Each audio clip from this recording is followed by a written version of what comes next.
எனக்கு 28 வயதாகும் பொழுது கணவனை இழந்தேன். நான் என் கணவர் மீது உயிரையே வைத்திருந்தேன். எங்களின் திருமணம் காதல் திருமணம்தான். எனக்கு 21 வயதாகும் பொழுது எங்களின் திருமணம் நடந்தது. எனக்கு அப்பொழுது 7 வயதில் ஒரு மகளும் இருந்தாள். கணவர் நினைத்தது போல என் மகளை நல்லபடியாக வளர்க்க வேண்டும் என்று நினைத்தேன். கணவரின் நினைவாகவும் என் குழந்தையின் எதிர்காலத்திற்காகவும் வேறொரு திருமணம் செய்து கொள்ள மனம் சம்மதிக்கவில்லை. கடவுளின் அருளால் என் மகளுக்கு இப்பொழுது 20 வயதாகிவிட்டது. படிப்பிலும் மிகவும் திறமசாலியாக இருந்தாள். அக்கம் பக்கத்தினரும் சரி, பள்ளியில் உள்ளவர்களும் சரி, எனது மகளை பற்றி எப்பொழுதும் பாராட்டி கொண்டே இருப்பர். என்னையும் உங்களின் மகளை நல்ல விதத்தில் வளர்த்திருக்கிறீர்கள் என்று பெருமைப்பட வைப்பார்கள். எனது மகளின் பெயர் மதுமிதா. எப்பொழுது பார்த்தாலும் படிப்பை தவிர அவளுக்கு வேறு எந்த நினைவும் இருக்காது. இரவு பகலாக படித்து கொண்டிருப்பாள். நேரம் கிடைக்கும் பொழுதும் எனக்கும் வீட்டு வேலைகள் செய்வதற்கு உதவி செய்வாள்.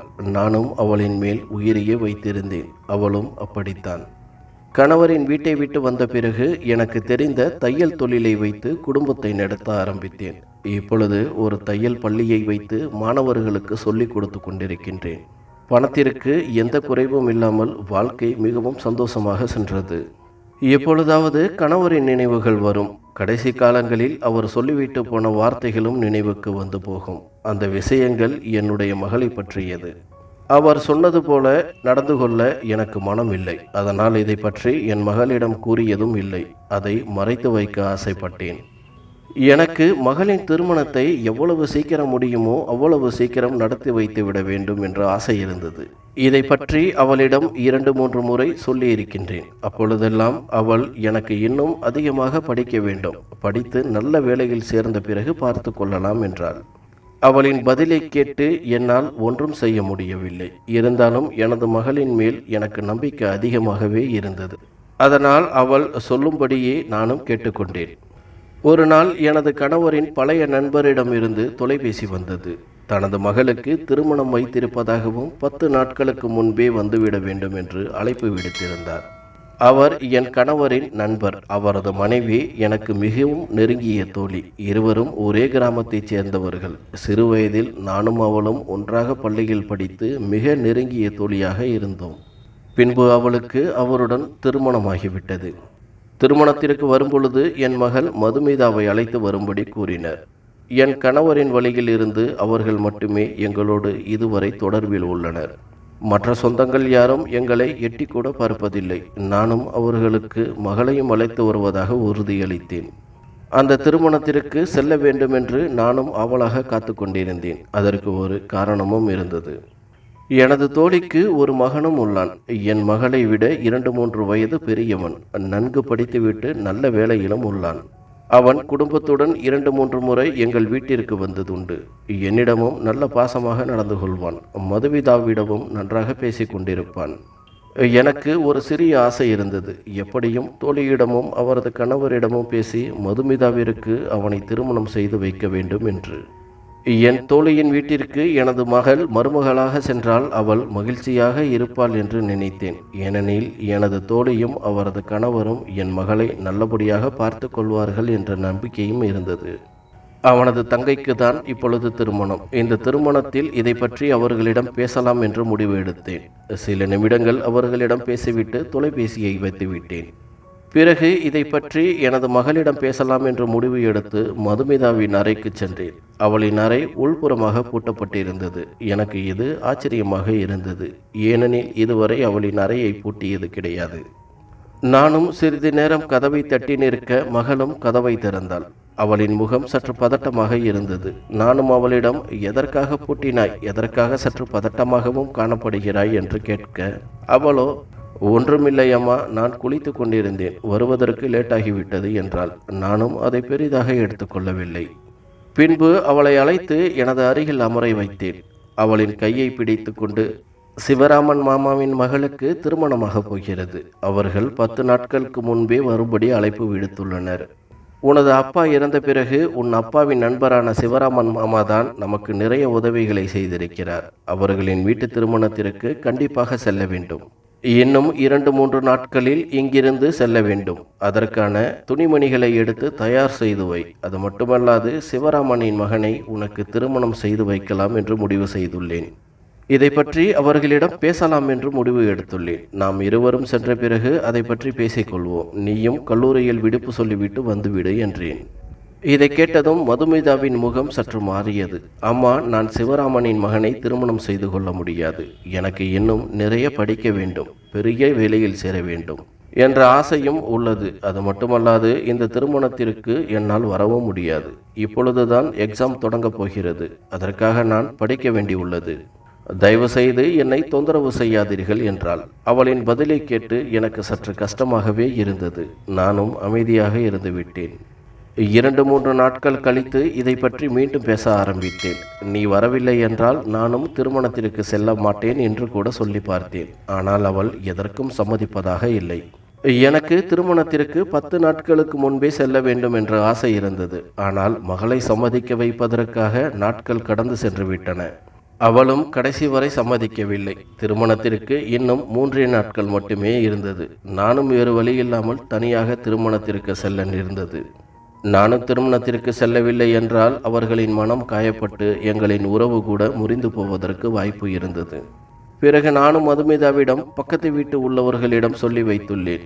நான் திருமணத்திற்கு சென்ற பிறகு 4-5 நாட்கள் இரவு நேரத்தில் நம் வீட்டிற்கு வந்து தங்கிக் கொள்வார். நீயும் பார்த்து கவனமாக இருந்து கொள் என்றேன்.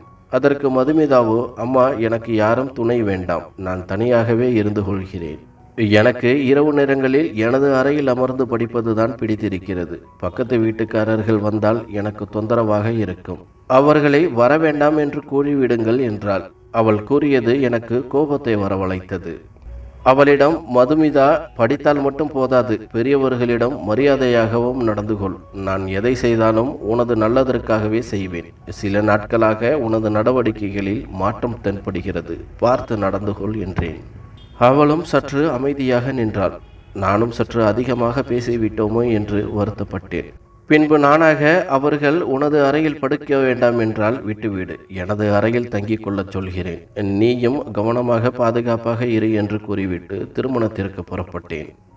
எனக்கும் வருத்தமாகத்தான் இருந்தது. மதுமிதாவை தனியாக விட்டுவிட்டு திருமணத்திற்கு செல்கின்றோமே என்று. நானும் திருமண வீட்டிற்கு சென்று விட்டேன்.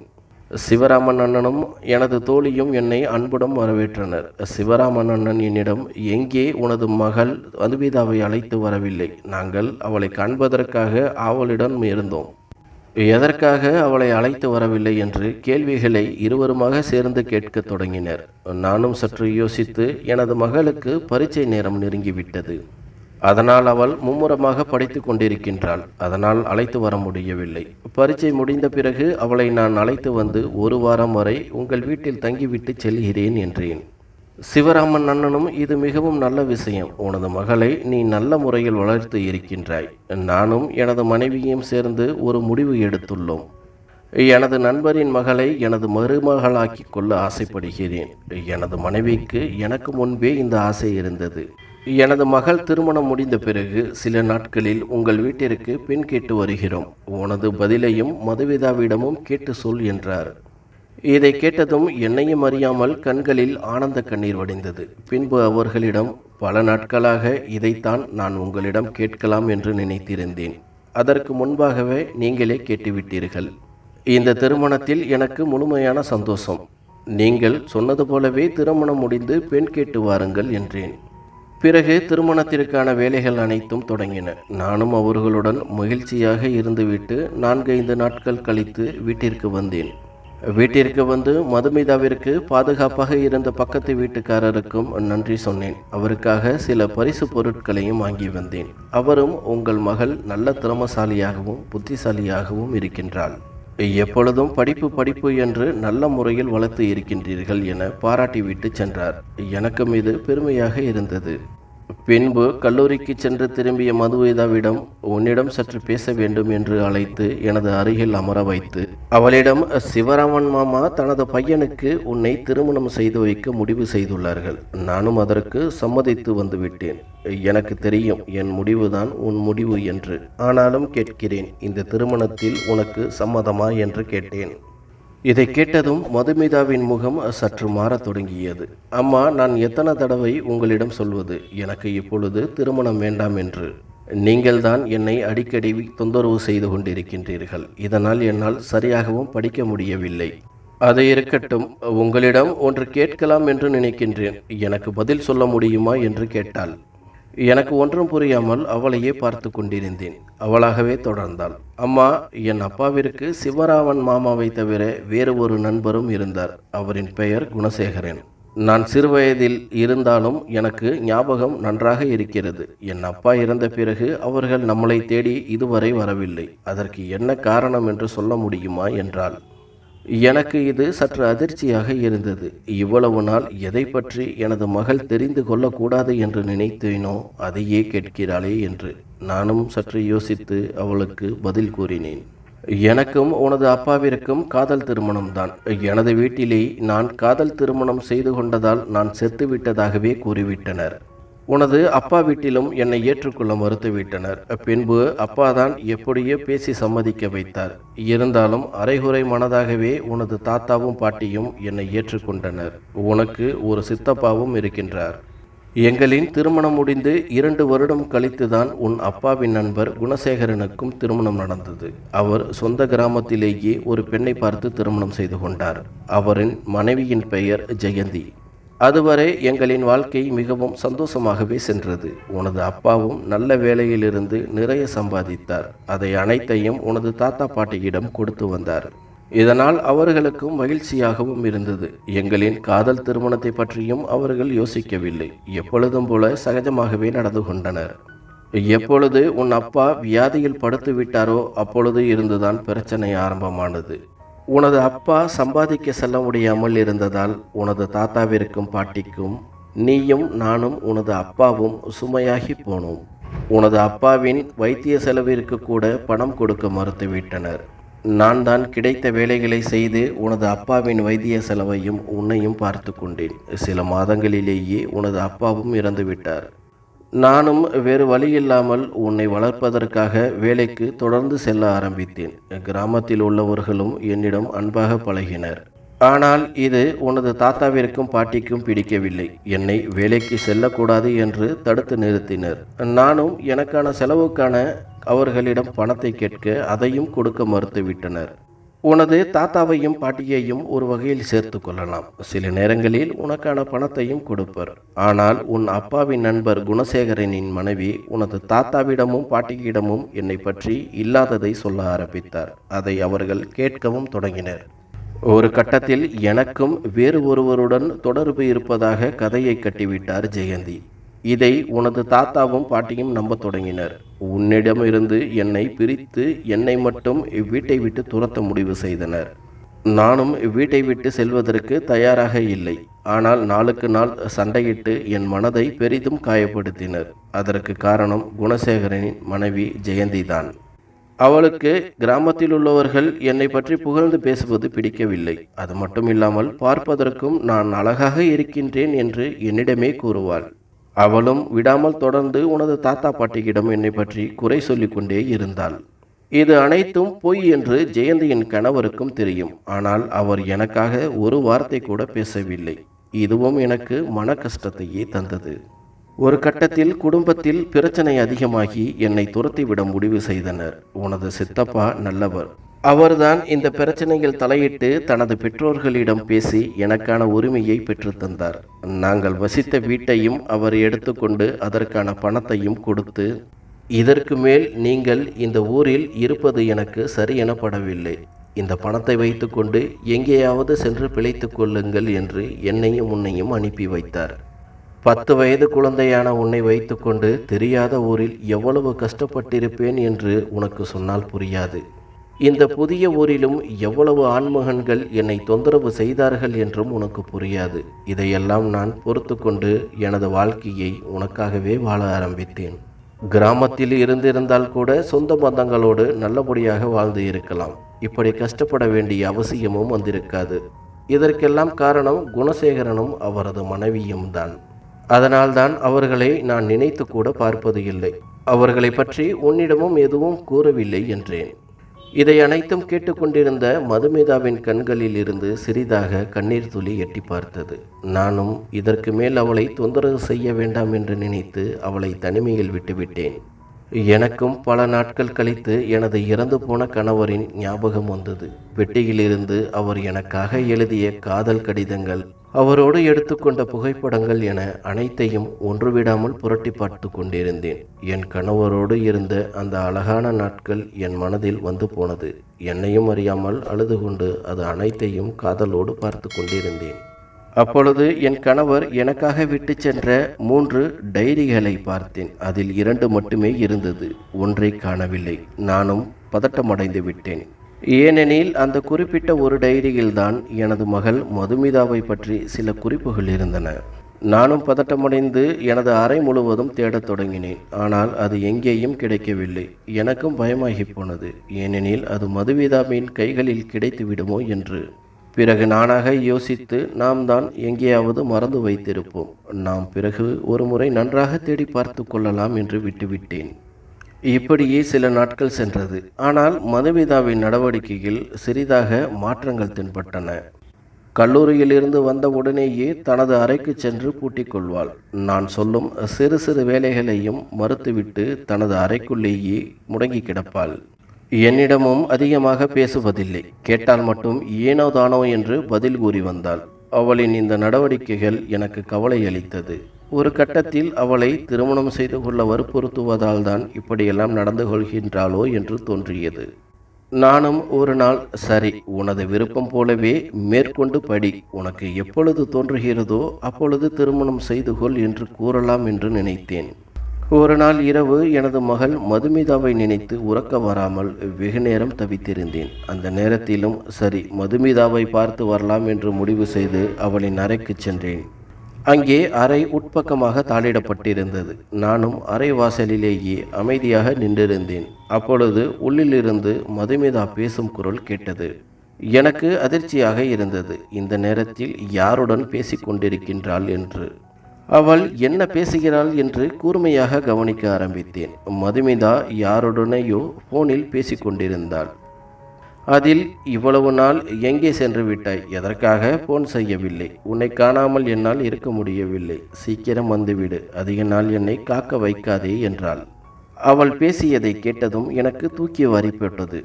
எங்கே மகள் நமக்கு தெரியாமல் ஏதேனும் தவறு செய்கின்றாளோ என்று நான் மிகவும் குழம்பி போனேன். அவள் யாருடன் பேசிக் கொண்டிருக்கின்றாள் என்று. ஒருவேளை பெண்ணாக இருக்குமோ அல்லது ஆணாக இருக்குமோ என்று. எதுவாக இருந்தாலும் அவளிடமே கேட்டுவிட வேண்டும் என்று அறைக்கதவை தட்ட ஆரம்பித்தேன். சில நிமிடங்களில் அவளும் அறைக்கதவை பதட்டமாக திறந்தாள். என்னிடம், அம்மா, என்ன ஆயிற்று? இந்த நள்ளிரவில் எதற்காக என்னை தொந்தரவு செய்கின்றீர்கள் என கேட்டாள். நானும் சமாளித்து, ஒன்றுமில்லை, தண்ணீர் குடிப்பதற்காக வந்தேன். உனது அறையில் இருந்து ஏதோ பேச்சு குரல் கேட்டது போல் இருந்தது. அதனால்தான் உன்னை பார்த்து விட்டு போகலாம் என்று வந்தேன் என்றேன். அவளும், அம்மா, அதெல்லாம் ஒன்றுமில்லை, நான் அப்பாவை நினைத்து அழுது கொண்டிருக்கின்றேன் என்று அப்பாவின் புகைப்படத்தை காண்பித்தாள். நானும் என்ன சொல்வது என்று புரியாமல் சிறிது நேரம் அமைதியாக நின்றேன். அவளின் முகத்தை பார்க்கும் பொழுது, அவளின் கண்களை பார்க்கும் பொழுதும் எனக்கு ஏதோ தவறாக பட்டது. எங்கே என் மகள் என்னிடம் போய் சொல்கின்றாளோ என்று. பின்பு நானும் ஒன்றும் கூறாமல் அறையை விட்டு வெளியே வந்துவிட்டேன். வெகு நேரமாகியும் மீண்டும் உறங்காமல் அந்த இரவு முழுவதும் கழிந்தது. மறுநாள் காலை எப்பொழுதும் போல மதுமிதா கல்லூரிக்கு சென்று விட்டாள். ஆனாலும் நான் தான் வீட்டில் தனியாக யோசித்து மனம் குழம்பி போனேன். என் மகள் என்ன செய்கிறாள் என்பதை தெரிந்து கொள்ள வேண்டும் என்று நினைத்தேன். அதன்படி ஒரு முடிவும் எடுத்தேன். அன்று கல்லூரியை முடித்து விட்டு வந்த மதுமிதாவிடம், நான் பக்கத்தில் உள்ள தெரிந்தவர் வீட்டிற்கு செல்கிறேன். அவருக்கு உடல்நிலை மிகவும் மோசமாக உள்ளது. நீ உனக்கான சாப்பாட்டை சாப்பிட்டு விடு. நான் எப்பொழுது வருவேன் என்று தெரியவில்லை. எப்படியும் நள்ளிரவு ஆகிவிடும். பாதுகாப்பாக வீட்டு கதவுகள் அனைத்தையும் மூடிவிடு. நான் வந்து கதவை தட்டும் பொழுது திறந்தால் போதும் என்றேன். அவளும், நான் பார்த்து கொள்கிறேன், நீங்கள் போயிட்டு வாருங்கள் என்றாள். பின்பு அவளும் தனது சாப்பாட்டை சாப்பிடுவதற்காக சமையல் அறைக்கு செல்ல, இதுதான் சமயம் என்று ஓடிச் சென்று மதுமிதாவின் அறையில் உள்ள பீரோலுக்கு பின் ஒளிந்து கொண்டேன்.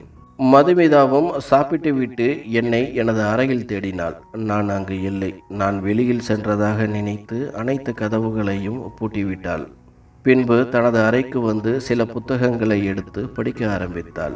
நானும் இதை அனைத்தையும் ஒளிந்து கொண்டு கவனித்து கொண்டிருந்தேன். மதுமிதாவும் தொடர்ந்து சில மணி நேரங்கள் படித்து கொண்டிருந்தாள். எனக்கும் வெட்கமாகி போனது. எங்கே தனது மகளையே நான் சந்தேகப்பட்டு விட்டோனோ என்று. சில நிமிடங்களில் ஜன்னலை தட்டும் சத்தம் கேட்டது. நானும் அதை கூர்மையாக கவனிக்கத் தொடங்கினேன். பின்பு அவள் ஜன்னலை திறந்து அழ ஆரம்பித்தாள். எவ்வளவு நாளாக உன்னை பார்க்கவில்லை, என்னை தேடி ஏன் வரவில்லை? எனக்கு மிகவும் கஷ்டமாகி போனது. இதை போல மீண்டும் செய்யாதே என்றாள். எதிரே இருந்து ஒரு ஆணின் குரல் கேட்டது. அவன் மதுமிதாவிடம், நீ என்னோடு வந்துவிடு, இதைத்தான் பலமுறை உன்னிடம் கூறிவிட்டேன், நீயும் வர மறுக்கின்றாய். பிறகு நான் வரவில்லை என்றும் கஷ்டப்படுகிறாய். நீ ஏன் இப்படி நடந்து கொள்கிறாய் என்று சிரித்து கொண்டே கேட்டது. இதை கேட்டுக்கொண்டிருந்த எனக்கும் அதிர்ச்சியாகி போனது. இதற்கு மேலும் தாங்கிக் கொள்ள முடியாமல் நானும் பீரோவின் பின்னால் இருந்து வெளியே வந்து இருவரின் முன்னே நின்றேன். என்னை பார்த்து இருவரும் அதிர்ச்சி அடைந்தனர். பின்பு மதுமிதா, அம்மா, உங்களுக்கு வெட்கமாக இல்லையா? மகளின் அறையில் இப்படி ஒளிந்து கொண்டு நிற்கின்றீர்களே என்றாள். எனக்கு இன்னும் கோபமானது. வெட்கப்பட வேண்டியது நீதான். இதற்கு மேலும் ஒரு வார்த்தை பேசினாய், உன்னை கொன்று விடுவேன். யாருமில்லாத நேரத்தில் உனது காதலனை அழைத்து இப்படி செய்கின்றாயே, நீதான் வெட்கப்பட வேண்டும் என்று கோபத்துடன் கத்த ஆரம்பித்தேன். மதுமிதா என்னிடம், அம்மா, இவன் எனது காதலன் அல்ல, என் கணவன். நாங்கள் இருவரும் ரெஜிஸ்டர் மேரேஜ் செய்து கொண்டோம் என்றாள். அவள் கூறியதும் என்னையும் அறியாமல் அழ ஆரம்பித்தேன். தலையை பிடித்து கொண்டு அங்கேயே அமர்ந்து விட்டேன். நான் அவளிடம், உன்னை எவ்வளவு நம்பினேன், எவ்வளவு பாசமாக வளர்த்தேன். ஆனால் நீ இப்படி செய்வாய் என்று என் கனவிலும் நான் நினைக்கவில்லை. நீ எனக்கு துரோகம் செய்து விட்டாய் என்று அழுது கொண்டே கூறினேன். அதற்கு அவளோ, அம்மா, நான் ஒன்றும் செய்யவில்லை. அப்பாவின் ஆசையைத்தான் நிறைவேற்றி வைத்தேன். எனக்கு தெரியும் என்னை நீங்கள் எப்படியெல்லாம் வளர்த்தீர்கள் என்று.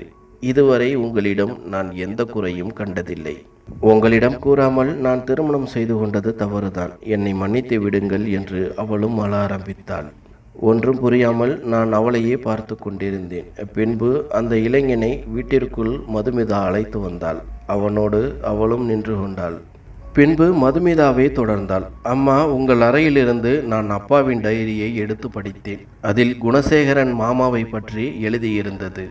அப்பா அவருக்கு தனது மகள் திருமண வயதை அடைந்ததும் குணசேகரின் பையனுக்கு திருமணம் செய்து கொடுப்பதாக வாக்குறுதி கொடுத்திருந்தார். குணசேகரன் மாமா அப்பாவிற்கு செய்த நிறைய உதவிகளை பற்றியும் எழுதியிருந்தார். அது மட்டுமல்லாது எனக்காகவும் சில வரிகளை எழுதியிருந்தார். அதில், எனக்கு எதுவானாலும் நீ குணசேகரனின் மகனைத்தான் திருமணம் செய்து கொள்ள வேண்டும் என்று. எனக்கும் சிறிதாக ஞாபகம் இருந்தது. சிறுவயதில் நானும் குணசேகரனின் மாமாவின் மகனும் விளையாடி கொண்டிருந்தது. டைரியை படித்த பின்பு நான் அவர்கள் வீட்டிற்கு தேடிச் சென்றேன். என்னை பார்த்ததும் குணசேகரன் மாமா மிகவும் சந்தோஷப்பட்டார். பின்னர் என்னை பற்றியும் உன்னை பற்றியும் விசாரிக்க தொடங்கினார். நானும் அனைத்து உண்மைகளையும் கூறினேன். பின்பு அவரது மகனையும் சந்தித்தேன். ஏனோ தெரியவில்லை, பார்த்த உடனேயே பிடித்து போனது. அவருக்கும் அப்படித்தான். பின்பு சில நாட்கள் இருவரும் காதலித்து திருமணமும் செய்து கொண்டோம். இங்கு நிற்கும் அந்த இளைஞன்தான் குணசேகரனின் மகன் என்றாள். எனக்கும் எல்லா விஷயமும் ஓரளவு புரிந்து போனது. அந்த டைரியில் மகள் குறிப்பிட்டது போல எழுதியிருந்தது உண்மைதான். பின்பு மகளிடம், மதுமிதா, எதற்காக இந்த விஷயத்தை உன்னிடம் இருந்து மறைத்தேன் என்பது உனக்கு ஓரளவு புரிந்து இருக்கும். இவனது அம்மா என்னையே வாழவிடாமல் என் மேல் அபாண்டமாக பழி சுமத்தி ஊரை விட்டே துரத்தியவள். அப்படி இருக்கையில் நீ அந்த வீட்டிற்கு போய் நிம்மதியாக வாழ முடியாது. நீ அவசரப்பட்டு ஏன் இப்படி செய்தாய் என்று மீண்டும் அழ ஆரம்பித்தேன். அதற்கு அந்த இளைஞன் பதில் கூறினான். அத்தை, நீங்கள் நினைப்பது போல இப்பொழுது யாரும் இல்லை. எனது அம்மாவும் உங்களை பற்றி நினைத்து நிறைய கவலைப்பட்டார். நான் தவறு செய்து விட்டதாக நினைத்தார். உங்களிடம் மன்னிப்பு கேட்க வேண்டும் என்று அடிக்கடி கூறிக்கொண்டிருப்பார். ஆனால் அதற்குள் கடவுள் அவருக்கான தண்டனையை கொடுத்து விட்டார். இப்பொழுது எனது அம்மா பக்கவாதம் வந்து படுத்த படுக்கையாகிவிட்டார். இன்னும் சில நாட்கள் மட்டுமே உயிரோடு இருப்பார் என்று மருத்துவர்கள் கூறிவிட்டனர். தயவு செய்து எனது அம்மாவை மன்னித்து எங்களையும் ஏற்றுக்கொள்ளுங்கள் என்றான். எனது மகள் மதுமிதாவும் என்னை பார்த்து மன்னித்து விடும்படி நீண்ட நேரம் அழுது கொண்டிருந்தாள். எனக்கும் அவள் அழுவதை தாங்கிக் கொள்ள முடியவில்லை.